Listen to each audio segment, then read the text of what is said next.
how's it going? Welcome to Screen Speak. It is the podcast that is all about movies, life, and so much more.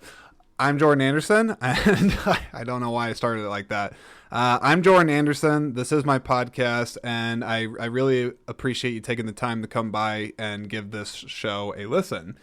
If you haven't done it already, go ahead and hit the follow button, download episodes on Spotify, Apple Podcasts, and Google Podcasts. You can check out the YouTube channel called Screen Speak, check out exclusive clips that I'll post on there of the show, and you can also check out the podcast Instagram page, simply titled at Screen Speak Podcasts, and that will give you all the podcast goodness that you are looking for if you follow one or all of those options that I laid out to you. So please go ahead and do one or all of those, and that would be much appreciated. Okay, so I am here on today's episode. I'm going to be talking all about if I could call this movie a guilty pleasure, maybe I would. I don't really, truthfully told, I don't really believe in guilty pleasures, but this one I suppose would make the argument for it.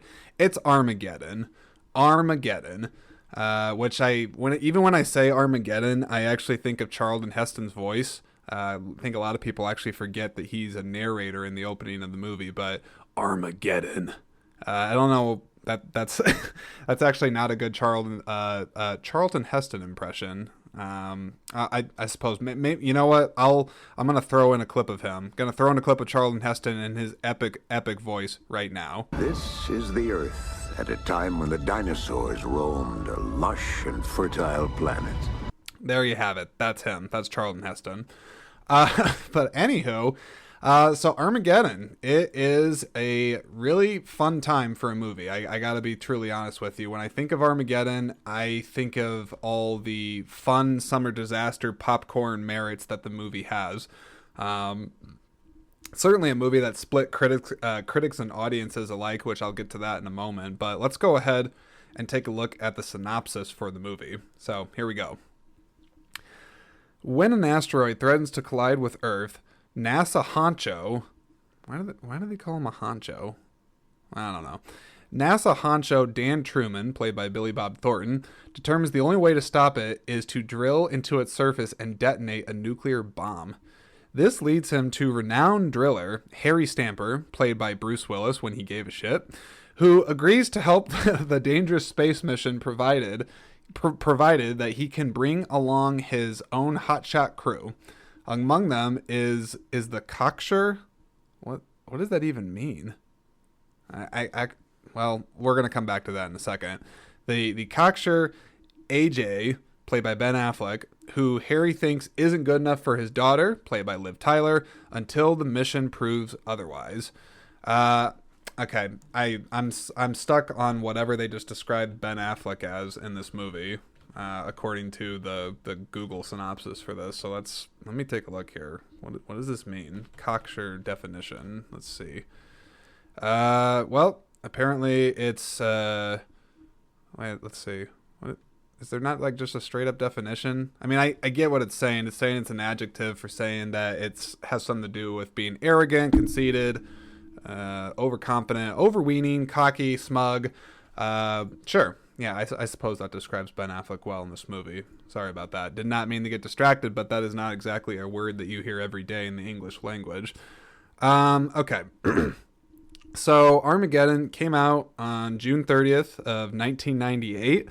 It's directed by Michael Bay, and this movie has, honestly, I would say, like, this movie has a hell of a cast. I mean, like, when you think of ensemble cast, like, there is such a great pool of people in this movie. I'm gonna name them off. We got Bruce Willis, Ben Affleck, Liv Tyler, Steve Buscemi, Billy Bob Thornton, Owen Wilson, William Fichtner, Michael Clark Duncan, The Green Mile, hello, Peter Stormare, which I'm going to get to Peter Stormare a little bit later on in this episode. I want to give him credit for something he does not get enough credit for.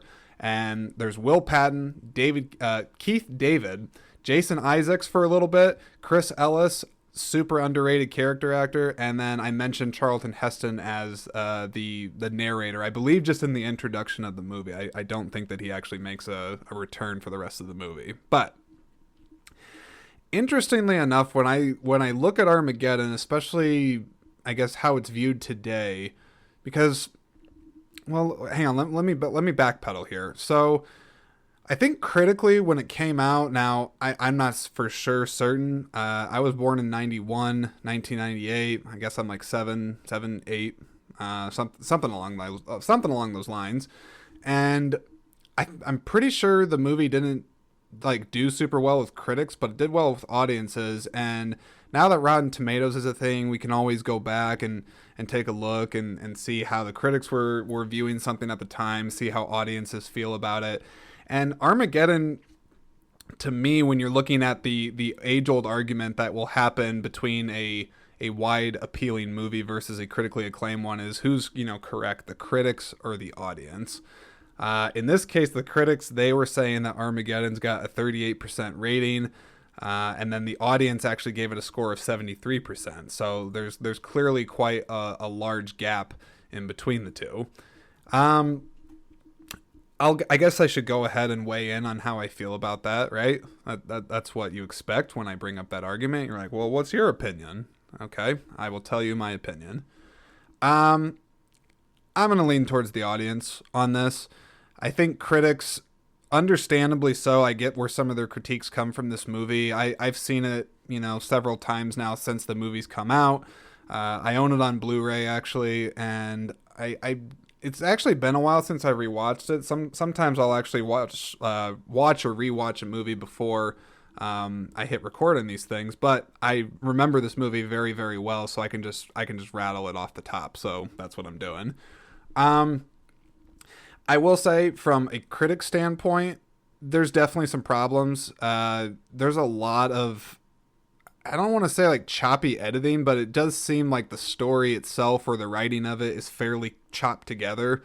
That's one thing I remember about it, that there's transitions and scenes that just seem to happen like relatively quickly, which I guess is understandable because they're trying to cram a lot of things into this movie. They have to do the whole, the disaster side of it with the meteor coming to Earth. And then you have to do the whole, okay, well, what are the people on Earth going to do about it? How do you get the crew together to go ahead and try to stop the threat? There's the training of the crew. You have to develop them as characters so that they're not just a, nameless crew. You have to actually care about them. So there's a lot of moving pieces, I feel like, to a movie like this. And so I guess just based on the movie's runtime and probably it just trying to be a more widely appealing movie, Michael Bay and the team behind Armageddon, Jerry Bruckheimer, etc. I think they likely, they maybe could have stretched some of those things out further, or, maybe given things a bit more weight here and there. But that's not the kind of movie I feel like they were trying to make. They were trying to make a fun but impactful disaster movie, or at least that's how I interpret it as, anyway. But so I talked about some of like the choppy editing, quick cuts, things like that. I guess I would also say that, like some of the logic behind this movie. I think you always run into that with movies like this, movies that are dealing with disaster and heightened realities and whatnot. You're dealing with having to suspend your belief from time to time. And Armageddon certainly does that. I don't really know if I would buy in real life that NASA's one hope would be to go get a team of oil riggers or drillers, whatever the term is, and get them to go on there up into an asteroid to drop a nuclear bomb into it with next to no training. I don't know if that's really necessarily like a plausible thing, but the movie seems to have enough realism in there from time to time. It's flashy enough, and it's got a nice mix of the both that, I'm entertained. And also I think the cast really complements a lot of the movie, even in some of the area's shortcomings that really makes up for some of the either, bad writing, plot conveniences, choppy editing, and then just, what else would I say about it? That I'm trying to side with the critics on this a little bit, but honestly, no. Like I still like the audience on this, so yeah, you know what, critics, I gave you your due. I said what I think you got right about this movie, but ultimately, I think the audience is actually right on this one. I'm going to tell you why in just a second here. So, Why do I think the audience is right on this movie in the long run? One, now say what you will about Michael Bay as a director, but the guy is a very good visual filmmaker, especially when it comes to special effects driven films. And Armageddon is obviously a movie, maybe not obviously, but it is a movie that complements special effects well. I mean, you're dealing with an asteroid that is coming to space, is a very heightened situation that you want to have spectacle and awe to it. So I guess I would like to have a filmmaker that is comfortable putting that on the screen versus somebody that may want to go for a more subtle approach. It's not to say that it would not work, but I think it would ultimately make for a different movie, and that's not really going to be the Armageddon that I know and love. I'm sure somebody out there is going to be like, oh my gosh, I lost so much respect that this guy is really adamantly going out of his way to defend Armageddon. But yeah, well, here I am, and here you are listening to me defend it. So there you go. You take that for what you will. Also, on the subject of the audience being correct about it, I mean, again, I got to keep going back to the cast. The cast for this movie is fantastic. They have so much great camaraderie with one another. They got good wit. They're fun. They all have so much distinct, different, diverse personalities that it's really hard not to like a lot of the people that are in this movie. But again, I'm going to dedicate more of this episode to the cast a bit later on here. Another thing I wanted to talk about, just when I think about Armageddon, is just the subject of like big summer movies. You know, I mean, granted, 1998, it's a different time. I mean, this is shortly around the time when like movies like Independence Day were coming out, and like a director like Roland Emmerich was, I would say, probably arguably at the height of his talents. Roland Emmerich is a fantastic disaster filmmaker. You know, Independence Day, The Day After Tomorrow, 2012. What is another disaster movie? I guess he did the Independence Day sequel, but we don't talk about that. But that's not the point. I'm not here to talk about Roland Emmerich or his movies. I'm here to talk about Armageddon. I guess I think I like big summer movies, or at least when that was a thing. In COVID times now, I don't really think it is so much of a thing. There's a whole other segment or multiple series of episodes I could put out on how streaming is affecting the theatrical experience, etc. But long-winded. I was a bit long-winded there. I gotta admit, people. But summer movies, I think at one point, especially in the height of 1998, that was still a thing. You know, like it would be expected that a big special effects driven, somewhat mindless movie would come out in the middle of the summer that would just be pure escapism in its finest form. And that's what I think of with a movie like Armageddon, honestly. And I don't think it's a bad thing. I think certain movies like that, they have their place, and they merit an audience, and they're good fun. And Armageddon is a movie that I think, in all honesty, is good fun. It's imperfect, yes, but it is a good time. I mean, I challenge a lot of people to watch like this movie and just act like they can really sit through it and just be like, you know what, I find this movie rather pretentious. Like, do I really think that Bruce Willis would come down from his ivory oil castle and save us lowly humans from the asteroid? That would be my very, very opinionated and dry and humorless pretentious critic. If you could see me, I'm doing that thing from the SNL sketch with Alec Baldwin. He is impersonating I think it's a reviewer. It's some personality with glasses. He shakes his glasses on his nose. He's like, ha, ha. Somebody will know from that bad description I just gave what the hell I'm talking about. But that is the visual I bring to mind when I'm thinking of somebody that's going to shit on a movie like Armageddon for just trying to be simply a fun movie. At least that's how I look at it. Maybe I'm defending it a little too much, or giving it more credit than it's worth. But long story short here, folks, I side with the audience on this over critics. So there you go. And as far as big summer movies go, I like it.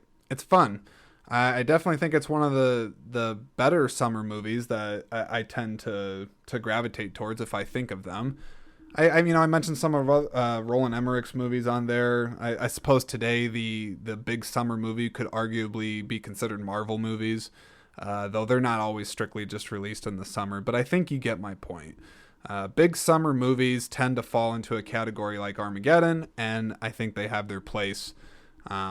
Even if it is during like popcorn season or just escape into a movie like Armageddon, you're gonna have a good time. Okay, I'm gonna talk about the cast. Got to talk about the cast. So, first off, you have Bruce Willis in the lead, and this is back, when Bruce Willis was prime Bruce Willis, making great choices, doing some good projects, actually giving a shit, not like straight to DVD Bruce Willis that we know and love. I'm sure somebody likes some of those works that he does. I think he just released what is it called? Like Primal Target starring Bruce Willis. I don't know. I'm actually really fascinated. Honestly, if I think about Bruce Willis's career and where it's gone, or I should say where it's going, which it seems to be lately going into the dumpster. But to give him credit, and I promise I'll get back to the cast, is, the guy may be making arguably mostly dumpster movies now. Not even like a so bad it's good like Nicolas Cage does for some of his movies, but a lot of his movies he's just really showing a lack of caring and things like that. But that said, at least the guy can look back on a majority of his career, I would say, with pride, and be happy about the bulk of the work that he did being good. So that's nice, I guess, but if I was him, I would start trying to make more interesting creative choices rather than doing some of the things he does. But hey, maybe he sees it as being a very creative choice, being in some straight to the Walmart bin movie like Primal Target or whatever his latest movie is. Anyway, sorry, Bruce. I love you. Would love to talk to you sometime, but not about probably like most recent movies you've done in like the last like 5 years. We could maybe talk about Glass. You want to talk about Glass? As if you're actually listening to this. But hey, if you want to talk about Glass, we can talk about that. I like that. Unbreakable sequel. Gosh. Okay. Sorry. You're probably, anyone that's listening to this is just like, wow, like his mind races quickly sometimes when it comes to movies. But hey, it's true. It does sometimes, and it's just me being me. It is what it is. We're gonna continue. This is an interesting one. Why did I do that? Okay, I don't know. I'll be honest. I'm recording this a little bit later at night, but it's okay. We're gonna keep going. Let's keep going. All right. So Bruce Willis, he's Harry Stamper. He's kind of got a strange accent, I guess. Like he's trying to do like I guess his best play at being like a roughneck, blue collar guy, Southern drawl or something.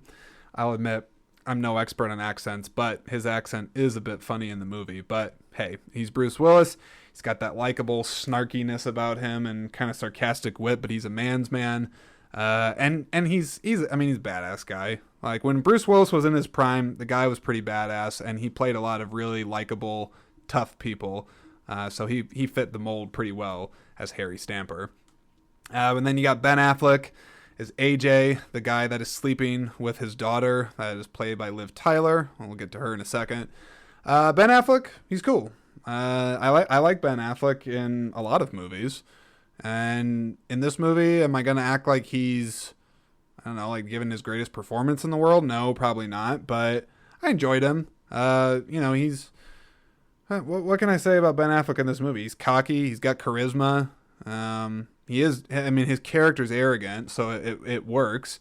And I thought he did a fine job as being the young, soon-to-be son-in-law to Bruce Willis, who in a lot of ways is like a father figure to him, but Bruce Willis is not really approving of him because he's immature and making a lot of dumb choices, and etc., etc. But hey, I thought Ben Affleck fit the part. Then you got Liv Tyler, better known as is it Eowyn? I gotta look this up. She's in Lord of the Rings. That's why I gotta figure this out. Lord of the Rings, Eowyn. No, it's spelled with the E. No, oh no, it's not. Eowyn is the daughter of the King of Rohan. Let's see. It is. Oh my gosh. Well, you know what? Why don't we just type in Liv Tyler? They're gonna tell me how they spell it. That's okay.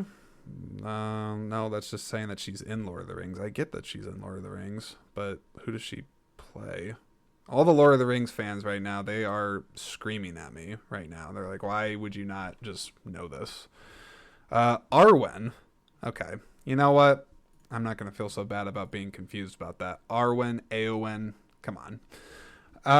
Okay. But yeah, Liv Tyler, she's in this. She's great. She, beautiful woman, very charming. And I think that her chemistry, I thought, with Ben Affleck is believable. And I, in particular, actually enjoy the father-daughter relationship that she establishes with Bruce Willis, and that she's trying to get out from her dad's shadow. She's trying to live her own life, but the dad's overprotective. There's some good classical parental themes going on there. I like it. Steve Buscemi. Steve Buscemi is just one of those amazing character actors that anytime you see him, he is automatically going to make a movie likely be better, even if it's a bad movie or like maybe one of like Adam Sandler's like crappy movies. I'm looking at you, Hubie Halloween. Steve Buscemi, I think he is in it. He's in a lot of Sandler movies, but he plays like a werewolf or something in that. But anywho, I like Steve Buscemi's character in this because he is a pretty scummy dude, but he's likable. He's rockhound. He likes women, and I think he's horny a lot, as the movie alludes to. He is not a moral man, I would say. He again likes women very much, is willing to do a lot of things with women he doesn't know very well, women that may honestly be potentially underage, as they allude to in one scene. But it's don't worry, folks. It's funny how they allude to it, if that subject can be funny. I don't know. I better move on. But I also like that he has like this backstory of him being like a former like MIT professor, or he's actually like a super secret genius, but he ended up like kind of losing his mind a little bit, and it was just like, wow, fuck it, I want to go out to an oil rig and blow shit up and just live a totally radical life outside of the books. And I always thought that was actually really interesting about that character. But Steve Buscemi, he has a very unique personality, very much likability about him, which you'll probably hear me say that about a lot of the cast of this movie. They all have this likable factor about them. But Steve Buscemi in particular, definitely found him very enjoyable in this. Billy Bob Thornton. I love Billy Bob Thornton. He is also somebody that not only is a great character actor, he's been a lead in a lot of movies. Sling Blade in particular is a favorite. French fried potatoes. Sling Blade is an absolutely amazing movie. If you haven't seen that, highly recommend it. But Billy Bob Thornton just has like this gruffness to him, don't you think? He's got like this great gruff exterior to him. He feels very authentic. Pretty raw dude. Doesn't have much of a filter in a lot of his movies. Plays pretty authentic, honest people. And I don't know. I think the guy's a hell of an actor. I mean, honestly, I think he is great. And he plays Truman. I can't think of what his first name is, but I'm not going to look it up. But he's one of the heads of NASA that helps to coordinate the team coming together to ultimately stop the asteroid from killing everybody on Earth. Owen Wilson's in this. This was... I'm not sure if Owen Wilson was really famous at the time of this movie. I don't think he was very much a big name. I think he's more... I would call Owen Wilson an A-lister. We can call him that, right? Yeah, I think so. But Owen Wilson's in this, playing Owen Wilson as you might expect of Owen Wilson going to the moon and destroying it. Or wait a minute. Oh my gosh, not the moon, the asteroid. Sorry, the asteroid's very big. The surface reminded me of the moon. Wow. Let's move on. But anywho, so Owen Wilson, wow. You always gotta be fascinated by the people that try and do Owen Wilson impressions. Wow, man, wow. Okay, wow. Yeah, I like doing the Owen Wilson impression. Wow. I'll I'll revisit it again. Oh my god. Why is that so funny to me? I don't know. Wow. Okay. William Fichtner. William Fichtner guy is also another really amazing character actor. You'd probably recognize him in movies like Heat. He makes an appearance in The Dark Knight. Oh my god! I gotta look up this guy's resume because he has a fantastic resume. Let's see. You'd also probably know him as Mahone in Prison Break. Prison Break, fantastic show. Oh yeah, okay, yeah. Here we go. Black Hawk Down. He was in that. He was in The Longest Yard, the Adam Sandler remake. He's in The Perfect Storm. He's in 12 Strong. He's in Elysium, Blades of Glory, Contact. What are some other no? Wait a minute, what? It says he's in Independence Day. Who is he in Independence Day? Hang on, what? We gotta figure this out. I gotta figure this out. William Fichtner's in Independence Day? Hang on, okay, let's see. There's a lot of people in this movie, for sure, but I do not recall seeing him in there. I've seen Independence Day a lot.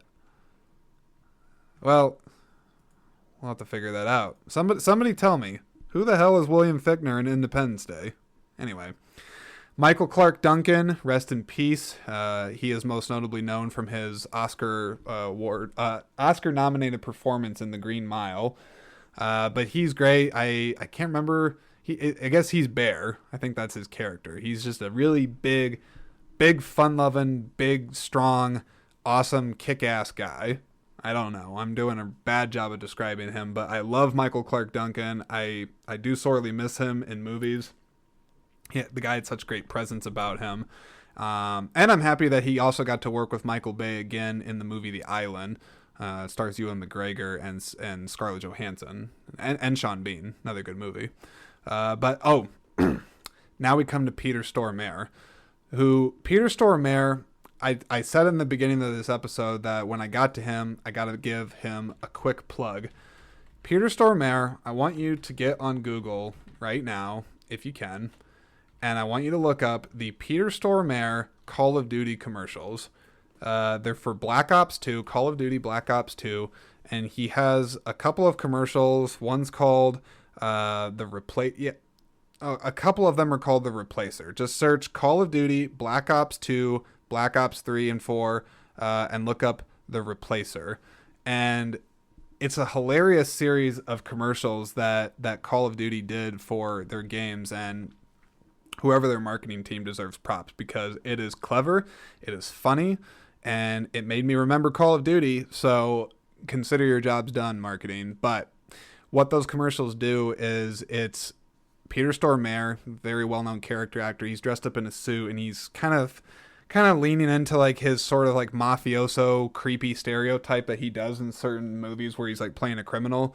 And he's like, "Hey, how are you?" He's like, "I am here to replace you from your day-to-day life so that you can be free to play Call of Duty." He's like, "I'll be here while you're having to hold your hand's wife while she's giving birth, or while you're doing taxes." And it's like all these really like just obviously like real life scenarios that most people don't want to do, but he pretends to want to be there for you.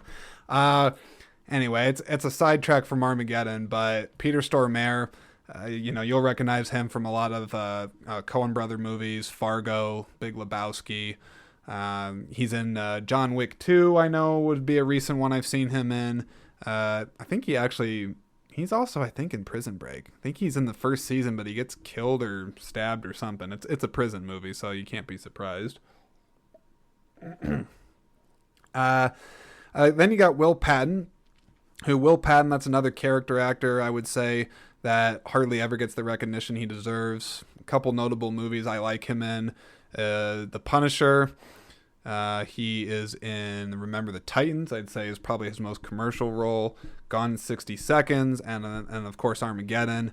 But the guy's been in a lot of movies, but he's just got he's got a real down the earth sensibility about him, and plays again another one of the oil working crew members on Harry Stamper's crew, Bruce Willis.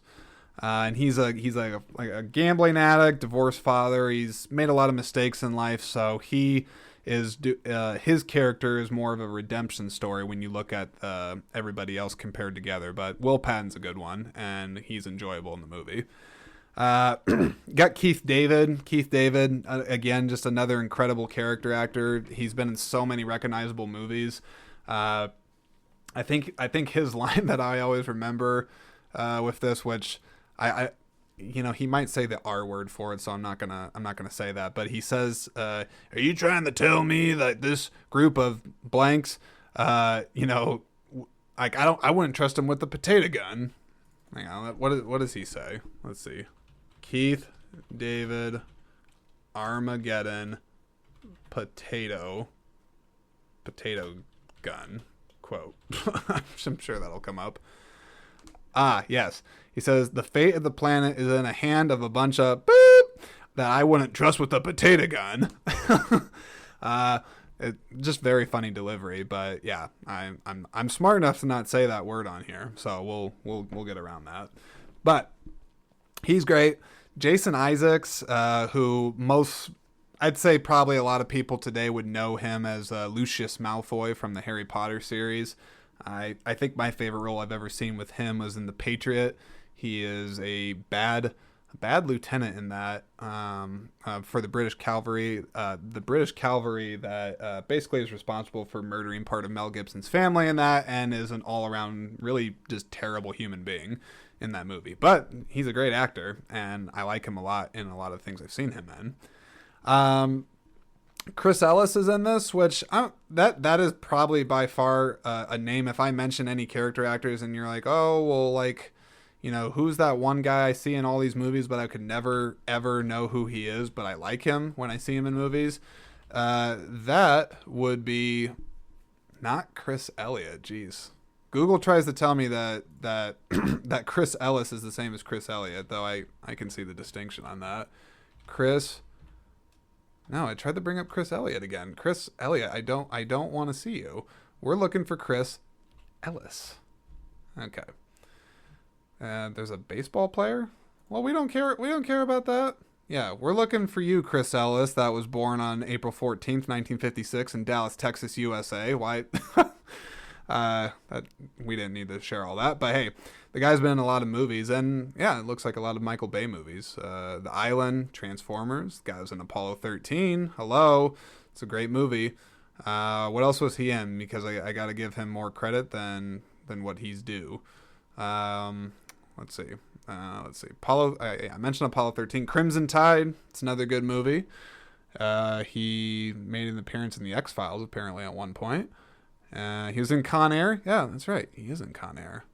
Not a Michael Bay. Not a Michael Bay movie, but it certainly could feel like a Michael Bay movie. Ooh, he's in October Sky. That's another good one. But anyway, you get my point. Chris Ellis, I gave you your credit. I certainly tried. And then Charlton Heston. They got him as the narrator. I would love to hear how they recruited him for that, but he is the narrator in the beginning of this movie when he's talking about how mankind was wiped out from the dinosaurs and they're about to be wiped out again by an asteroid unless Bruce Willis and his friends can save the day. Yeah. That's the cast. I don't know why am I feeling the need to be like so comedic on this? I don't know. That's just, this is the tone of this episode. I like it. We're gonna just, I'm going anyway. It don't matter. So Aerosmith, I have to talk about Aerosmith in this. So they composed a lot of the music. Well, no, sorry. They didn't compose music for this. The music, I think it was it Trevor Rabin? Let me take a look here. I got the Blu-ray. Yep. Yeah, good. My memory serves me right. The music was by Trevor Rabin. I like him. He's a good composer. But Aerosmith does supply a lot of songs to the movie, and I do believe that they particularly made the song "Don't Want to Miss a Thing" for this movie. I mean, I know they made a music video. It came out when this movie came out. Of course, Steven Tyler's daughter, Liv Tyler, is in the movie, so that certainly helps. But Aerosmith was a big part of the music in this movie, and I like it. Aerosmith has, I mean, they're one of the great American rock bands, legendary rock bands, in fact. And Steven Tyler, I'm not going to complain when a movie that is very much an America movie about a group of Americans going up to save the world. It does have a lot of patriotic undertones. Aerosmith seems fitting. Aerosmith has so many good songs, Sweet Emotion. I mentioned Don't Want to Miss a Thing. You got Jaded. You got Just Push Play. That's an underrated one. What are other Aerosmith ones? They did that remake of the Come Together song from the Beatles. I mentioned Jaded, but there's Jamie Got a Gun, boo boo boo boo boo. That one. There's another. Oh my gosh! It's that song that they play in Ace Ventura, the first one. Other Side. I think it's Take Me to the Other Side. Take me to the other. Got to, babe. Okay. You don't need to hear me sing, except you maybe do, because Don't Want to Miss a Thing. Gotta pause on that. It's a great song. Don't you think? I think Don't Want to Miss a Thing is an absolutely fantastic song. I could even see it being played at my wedding. Would people dance to it though? I don't know. And I think about that sometimes too. It's like, why does every song at a wedding need to be some dancing party number? It doesn't need to be that. What's wrong with having a powerful rock ballad that's all about love being played at your wedding? Like, I don't care if people dance to it. You know what? Yeah, I think it's like I'm challenging myself right now when I talk about it. To play Don't Want to Miss a Thing when you get married, Jordan. You should do it. It doesn't matter if nobody else is dancing to it. If they can't handle Steven Tyler's loud, intense scream over love, well, maybe they shouldn't be at your wedding. Yeah. Where am I going? Yeah, I'm not going anywhere with that. That's except I am, and I'm being serious about it. Yes, I'm going to listen to myself on that for sure. Okay. But the thing I want to talk about with Don't Want to Miss a Thing in this movie is, in particular, and somebody can look this up if I am mistaken, but I always remember that I think the first time it plays in the movie is when Liv Tyler is being serenaded with animal crackers by Ben Affleck. They're at some beautiful picturesque countryside cabin or something, and they got a little picnic spread out in the grass. She's got her shirt open, so she's got a bra on and her blouse is open and everything, and I guess Ben Affleck thinks it's romantic to take these animal crackers and pretend like he's shooting an episode of National Geographic's Wild Kingdom on her chest. I don't know about that, but I just find the irony strange that a song that is, a very, very powerful romantic song, and I do mean that in the most serious sense of the word. I think the song is a great love song, but you're playing a song while a man is serenading and no doubt about to make love to your daughter, and I don't know. I wonder if Steven Tyler thought about that. Maybe he didn't know they were going to put the song in there. Maybe the editors or maybe Trevor Rabin has no idea that he was going for that, or maybe it's some weird inside joke. Maybe I'm the only weird person that's thinking about this, but I don't know. I always think about that scene when I hear that song. And then actually also the movie Blades of Glory, because that's a fantastic use of the song in that movie. But anywho, I digress. So on to talking about the actual story itself. It's got a ragtag team of people. They get together. They got to save the Earth because it's going to get blown up from this asteroid. And I think it's God, is it? They say it's going to hit Earth in 10 days. Do they train in 3 days or a week? I don't know. it's certainly not enough, whatever they do, but you know, that's not really the point. You get a lot of fun montages of them training, and it is an overall enjoyable time. But that said, for the story, I like the story. I already talked about how much I like the cast. I like when they go up to the asteroid, and when they're actually on the asteroid. I mean, I think that's when the movie actually gets, relatively serious, and I think you feel the stakes for it. And the set design and special effects, I think, on the movie are actually also of particular. They're worth mentioning for a couple of reasons. One, I think they hold up actually pretty well. I mean, the meteor asteroid that they're on, it looks pretty good. I don't know if they built a set for it or if they did utilize like any blue screens or anything like that. I think a lot of it is a fairly practical set. And I think it looks good. It's very menacing. The rocks look razor sharp. And you feel like the crew's stress and perils when they're up on the actual asteroid themselves, and like a few of them die. I think like, you know, one of the ships doesn't even land correctly and a bunch of them die, and so a lot of things go wrong when they're up there, and you feel like their emotions, and they're like, holy shit, like, you know, we came up here too quickly. Did we even think this through? I like the characters' dynamic that they show of them like having the struggle dealing with just the sheer pressure of having to save the entire human race from this thing, and to not even know if you'd be able to do it. I don't know. It's a crazy thing to think about, and I don't even know what I would do in a situation like that. If I got pulled out of my element and was just like, hey Jordan, apparently you possess a qualification that is going to help you save the entire planet. Yeah, like you're in, you're doing it. Any questions? You have no choice, by the way, because we're all gonna die. I don't know what I would do. I really don't. But yeah, I don't know. Just an interesting thing to think about, for sure. Special effects are pretty good. I mean, Michael Bay, say what you will about the guy, but the guy knows effects. Even though there are some times where things explode in this movie where you're like, okay, I don't think that would really look that way when it explodes, but you know, sometimes Michael Bay, damn it, you make me succeed in turning my brain off and not caring. Except when you make those Transformer movies, I'm not going to forgive you for all those, except the first one. I like the first one. Speaking of the planet, I guess I talked about that a little bit. It's just, you know, how far would you go to save the planet? Do you ever think about that? Well, first off, would someone even ask you to go and save the planet? I don't know if they would. I mean, if you have a particular skill, maybe you have some sort of a qualification that would help you to do that, but in all likelihood, probably not. I mean, who all is actually really capable of saving the planet? You know, scientists, physicists, I guess in this case, deep sea oil drillers, they can do it. I don't know.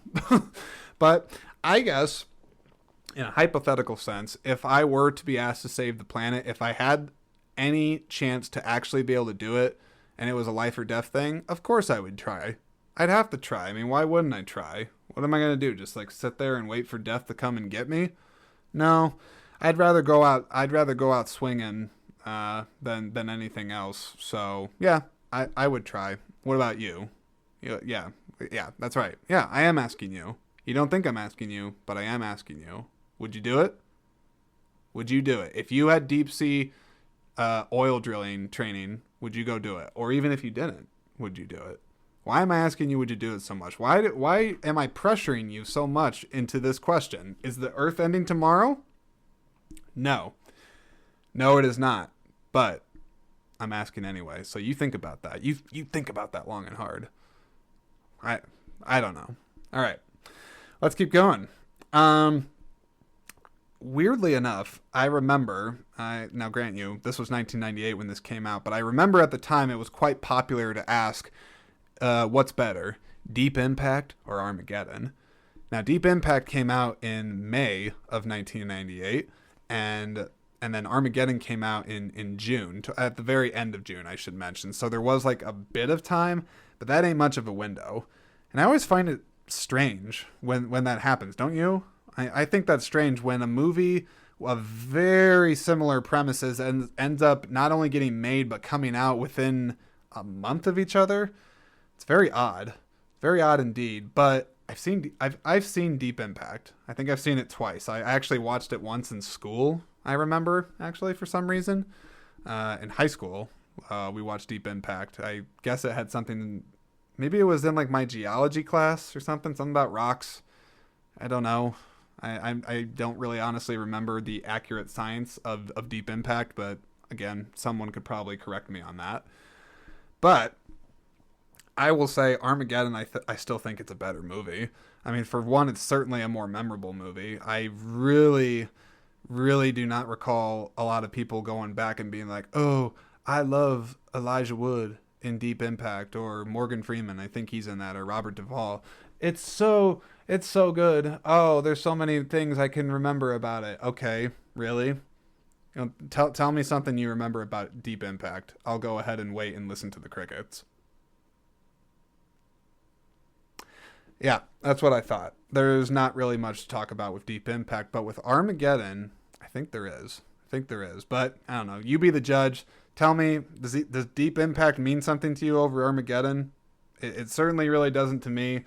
I don't think it's all that memorable of a movie, and I don't think it holds up as well, albeit imperfect, as Armageddon.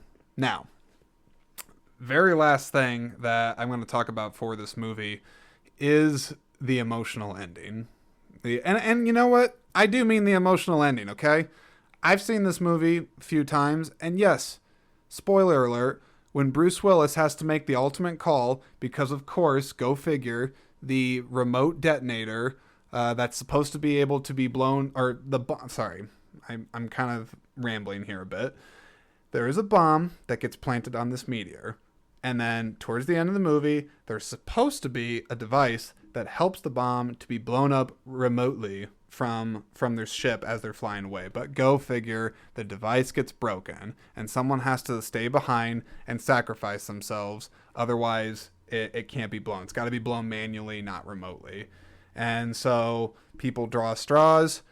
Bruce Willis, or no, AJ, Ben Affleck, he gets to go and he's like, I'm so crushed. I can't be with Liv Tyler and the Animal Crackers.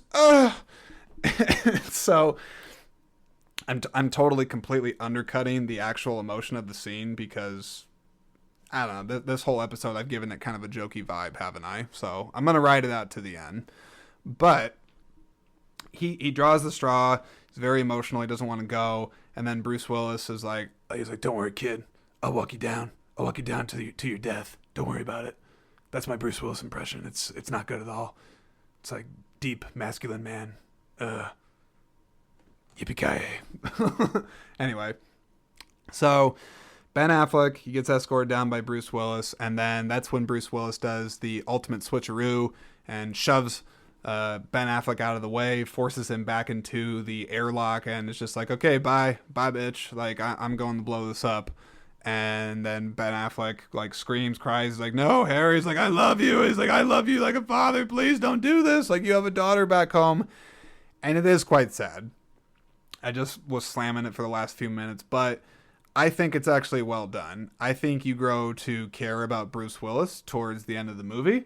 And anytime the protagonist, the main character of the movie, is making a sacrifice play in a movie, even if the movie is really not all that great, it's an emotional thing when someone's willing to end their life for a big thing. And in this case, the human race and his daughter, and you know, and her getting to grow old with the person that he didn't really agree with, but he respects that the guy loves his daughter. I mean, there's paternal themes that are being explored with that, and I mean that in all sincerity, and especially at the end of Armageddon, I think it gets carried across well. I think the emotion is very much felt in that scene when he's saying goodbye to her. And then when he does blow himself up, I thought it was actually a very stylized way to show his life flashing before his eyes, and him feeling joy knowing that his daughter's life would go on, but that his would end. I mean, there's a sad poetic tragedy to things like that. Yes, even in a movie like Armageddon, I think that's definitely there. So there you go. Wow. Do I have anything else I want to say about Armageddon? I don't know. I think Armageddon, it speaks for itself. It's pure escapism. It's a good time. It's a lot of fun. There's some great quotable moments in it. There actually is some good, strong emotional scenes to it. And even with some choppy editing, rush story elements, oh, geez. Sorry. What did I do? I slammed the Blu-ray on the PC. It doesn't matter. Don't ask how I did that. But if I'm talking about actually one of the rush story elements in the movie, I always thought it was like super weird that AJ, after he gets fired, Ben Affleck, off of the oil rig, that within like a day, he suddenly opens up his own oil refinery business in like the middle of some field in Texas. Like, that's one of those things where, like, if you revisit it, you're like, that's not plausible. That makes no sense. How did all this happen? What? Like, you felt like there was a deleted scene or two that should have been included to kind of stitch that up, but the movie just didn't have time to include. But, anywho, I think I've stated my case for Armageddon. It's a fun movie, okay? It's not one that you have to take all too seriously, just like this episode. So, there you go. That's what I gotta say about it. That's that. All right.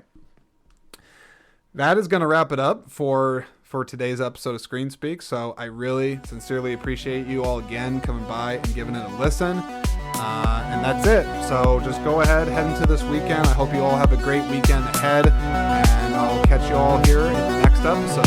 Take care.